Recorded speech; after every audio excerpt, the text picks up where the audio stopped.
Hello everyone, मैं doctor Yogendra Singh Rajput, director cardiology at centre of diabetes and allied sciences. आज हम discuss करेंगे कि हमारे शरीर में जो चर्बी, वसा या कोलेस्ट्रॉल बोलते हैं वो क्यों होता है, किस लिए होता है और इस कोविड एरा में इसका कितना इम्पोर्टेंस है। आज हम बता सकते हैं कि इस कोविड में लोग घरों के अंदर सुरक्षित ज़रूर हैं, कई लोग एक्सरसाइज नहीं कर पा रहे हैं, कई लोगों का वेट बढ़ रहा है।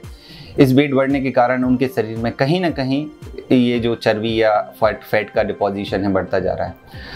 अगर हम देखें तो ये फैट, अगर आपके मन में एक सवाल भी हो सकता है कि फैट ये हमारे लिए ज़रूरी है कि नहीं है, तो मैं आपको बताना चाहता हूँ कि ये जो चर्बी या कोलेस्ट्रॉल होता है ये हमारे शरीर में कुछ मात्रा में ज़रूरी होता है। ये हमारे हर एक सेल के लिए इम्पॉर्टेंट होता है, उसके बॉडी बिल्डिंग के लिए इम्पॉर्टेंट होता है।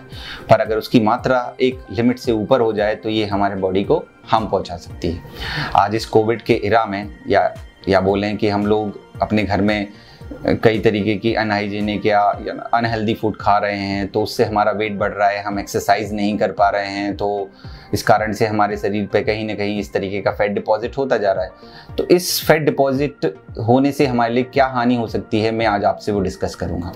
जहाँ तक हम कोलेस्ट्रॉल या फैट की बात करते हैं तो ये जो फैट है ये कई प्रकार का फैट होता है, जिसमें हमारे HDL, high density lipids, low density lipids, triglyceride, total cholesterol, इस तरीके के कोलेस्ट्रॉल जो होते हैं हमारे शरीर में पाए जाते हैं।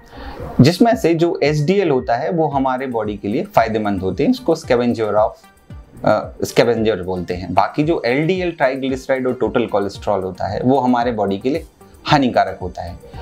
तो किस तरीके के जो फूड होते हैं या फूड मटेरियल्स होते हैं जिनमें इनकी मात्रा अधिक होती है, तो हम अगर देखें तो जो भी हम ऑयली या फ्राइड फूड खाते हैं उनमें जो अगर हम कहीं सैचुरेटेड फैट का अगर उपयोग करते हैं, या जैसे घी है या वनस्पति घी आजकल कम यूज़ होता है, अगर हम उसका उपयोग करें तो ये जो कोलेस्ट्रॉल है ये काफ़ी ज़्यादा मात्रा में पाया जाता है।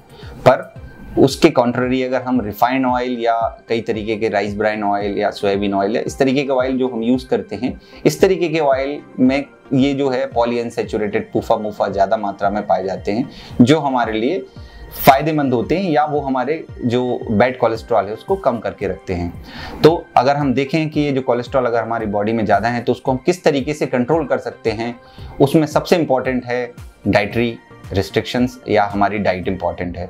डाइट में मैंने जैसे बताया कि हमें सबसे इम्पॉर्टेंट है कि हमारे कोलेस्ट्रॉल को हमको लिमिट करना चाहिए। हमको खाने में जिस तरीके से हम जो फ्राइड चीज़ें खा रहे हैं या पिज़्ज़ा, बर्गर, इस तरीके के हमें रिस्ट्रिक्ट करना चाहिए। घर का होम फेड वेजिटेबल्स ज़्यादा से ज़्यादा अपनाना चाहिए। दूसरा इम्पॉर्टेंट है exercise, daily exercise and weight reductions.